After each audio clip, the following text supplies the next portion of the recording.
ایک نوجوان نے ایک بزرگ سے پوچھا، تبلیغ والے باتیں بہت زیادہ کرتے ہیں۔ ان بزرگوں نے کہا، پہلے باتیں آتی ہیں پھر حقیقت آتی ہے۔ نوجوان نے کہا، کیسے؟ بزرگوں نے فرمایا کہ آپ کے دنیا کے آنے سے پہلے آپ کے دادا ابو اور آپ کے نانا جان نے آپ کی امی اور ابو کے شادی کے بارے میں باتیں کیں، استخارہ کیا، لوگوں سے باتیں کیں، پہلے باتیں ہوئیں، پھر نکاح ہوا، پھر رخصتی ہوئی، پھر آپ دنیا میں آئے۔ اگر آپ کے دادا جان اور نانا جان باتیں نہ کرتے تو آپ بھی دنیا میں نہ آتے۔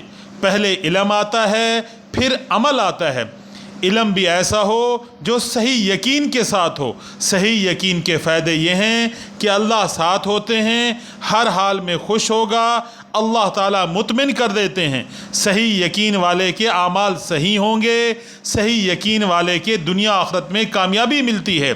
صحیح یقین والا آدمی اعمال کا شوق اس میں پیدا ہوگا۔ صحیح یقین پھولوں کی سیج ہے، ہدایت کا نور حاصل ہوتا ہے، دنیا سے بے رغبتی، آخرت کی فکر پیدا ہوتی ہے، مرنے سے پہلے مرنے کی تیاری آسان ہو جاتی ہے، تقویٰ، توکل، صبر، شکر اور جنت حاصل ہوتی ہے۔